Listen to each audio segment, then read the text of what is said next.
restauração da monarquia davídica e da terra de Israel, entendendo o livro de Ezequiel. Olá!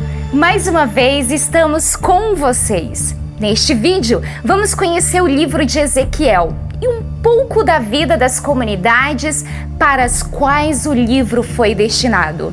O livro de Ezequiel é muito diferente dos outros profetas da Bíblia hebraica. Ele usa ações, imagens, visões estranhas, difíceis de compreender.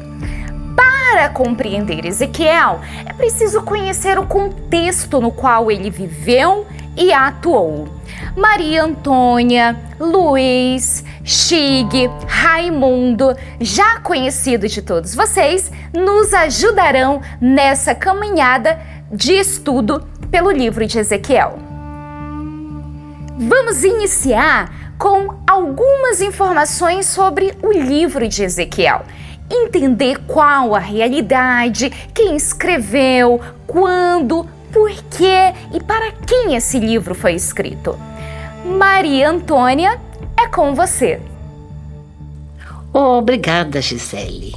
É um prazer muito grande estar aqui com vocês para a gente ler e entender um pouco do livro de Ezequiel. Vamos lá. Quem era Ezequiel? Era um sacerdote que no exílio se tornou profeta.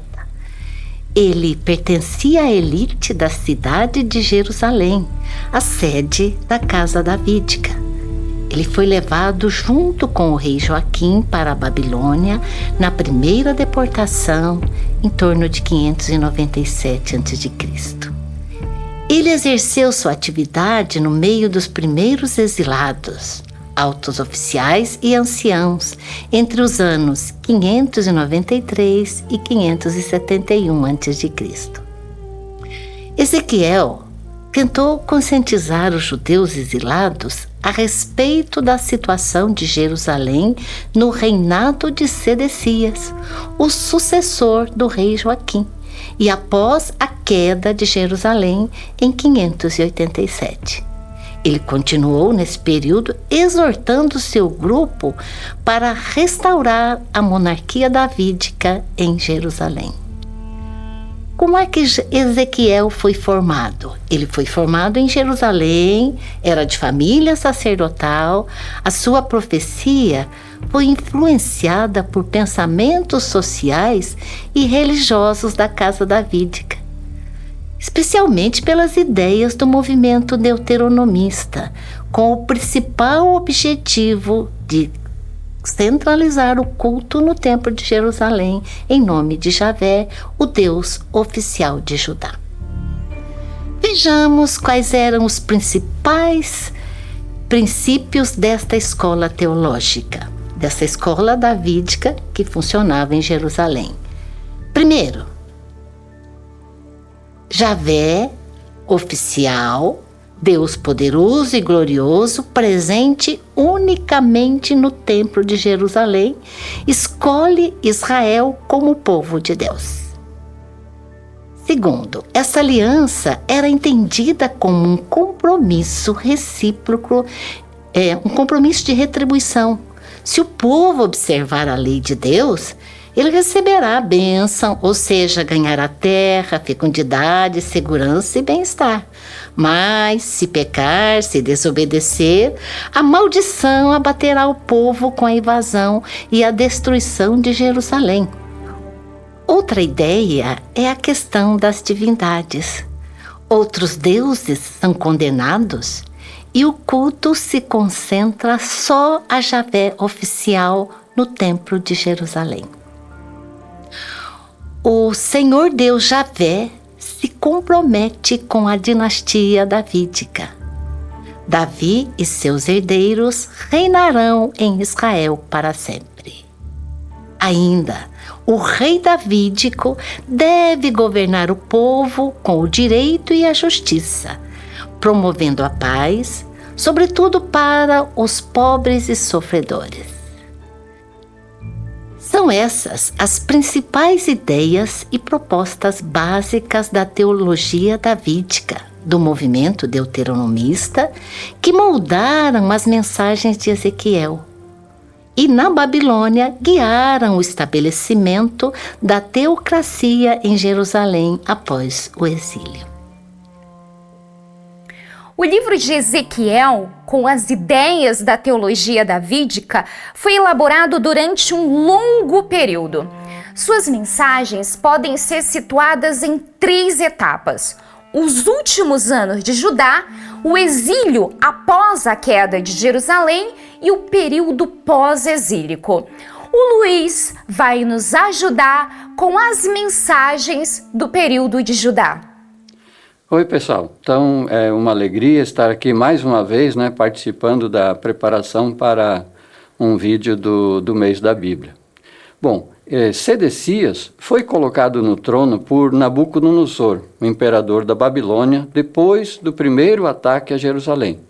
Sedecias jurou ser um vassalo fiel ao rei da Babilônia. Mas a ambição de poder e riqueza do rei e também das elites de Judá levaram o rei a revoltar-se contra a Babilônia e fazer aliança com o Egito. Acompanhando esse processo lá no exílio, Ezequiel faz críticas a essa ação de Sedecias. Ezequiel condena o militarismo e o expansionismo de Sedecias, pois isso sempre se baseia na exploração do povo e acaba levando para a guerra.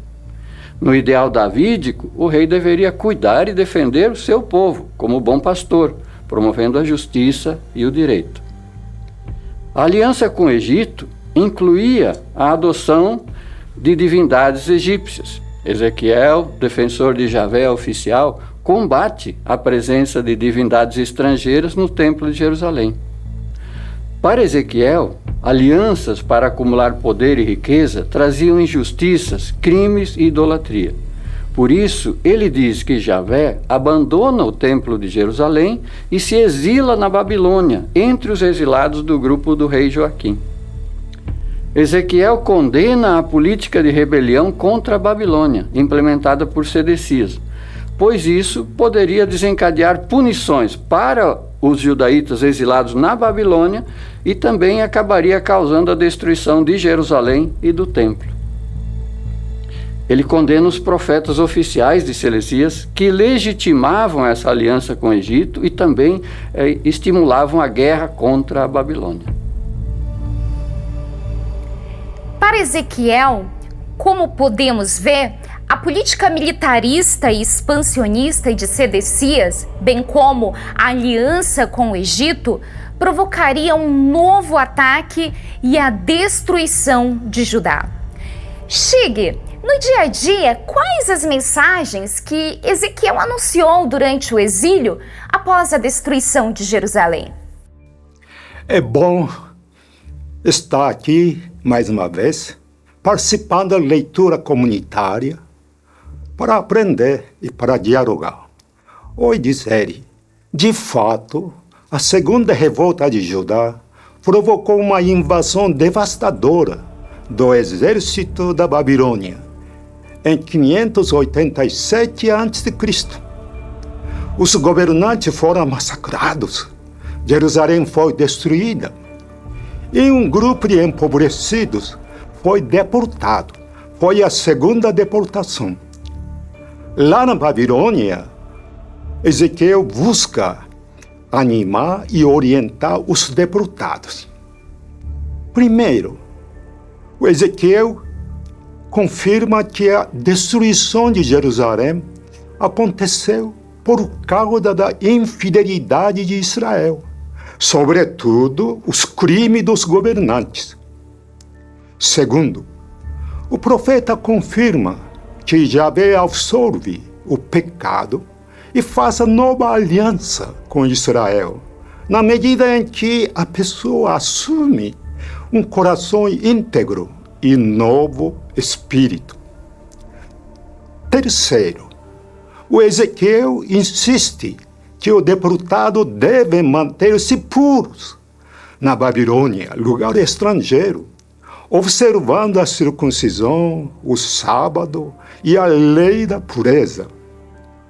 Quarto, Segundo Ezequiel, cada um será julgado e condenado por Deus conforme seus pecados, sobretudo na observância da lei da pureza.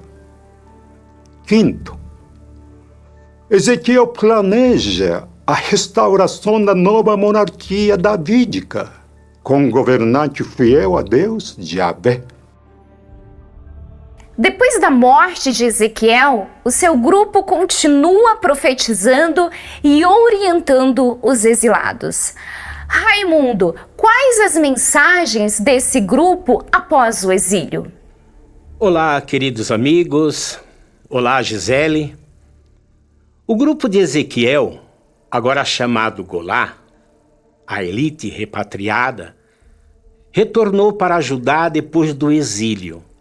Exigiu o direito à terra de Judá e, com os comissários do Império Persa, Neemias e Esdra, estabeleceu a teocracia, o governo na mão do sacerdote que controlava o templo. Esse grupo reconstruiu e fortaleceu o sistema do templo com Javé Deus único, a teologia da retribuição, a lei da pureza, os sacrifícios, as festas, as ofertas dos produtos da terra para Deus Javé, etc. Como principais meios de arrecadação de tributos para o enriquecimento da teocracia de Jerusalém e do Império Persa, aumentando ainda mais o sofrimento do povo. Ficam molhados com as chuvas das montanhas e se apertam entre os rochedos por falta de abrigo. Arrancam órfão do peito materno e penhoram quem é pobre. Estes andam nus por falta de roupa. Na cidade, os mortais gemem e os feridos pedem socorro, mas Deus não ouve a sua súplica. Para justificar o funcionamento da teocracia e a distribuição da terra, os teocratas escrevem sobre a utopia da Nova Jerusalém e o povo restaurado com a presença de Javé. Essa parte está em Ezequiel, do capítulo 40 ao 48. O programa contempla 3 pontos principais. Primeiro ponto: a Nova Jerusalém é descrita com um novo templo bem organizado, com seu altar, ministro, festas e sacrifícios. O segundo ponto: a água que nasce do templo é que garante a vida do povo. E o terceiro ponto: os teocratas desejam retomar suas terras como se elas fossem um dom de Deus para eles. Eles não respeitam o direito de mais de 40 mil pessoas que permaneceram em Judá durante o exílio. O livro de Ezequiel é uma janela pela qual podemos ter uma visão da realidade da primeira e da segunda deportação. Foram tempos difíceis. As lideranças precisaram buscar forças para manter viva a fé e a esperança dos judeus exilados na Babilônia. Mesmo no fundo do poço, o sacerdote profeta apontou o caminho para a saída da crise, insistindo na presença de Deus, pastor que acompanha o seu povo. Vamos conhecer o livro de Ezequiel. Nós escolhemos algumas passagens com suas mensagens que nos ajudarão a colocar os pés na realidade de ontem e de hoje. No próximo bloco, vamos conhecer algumas dessas mensagens.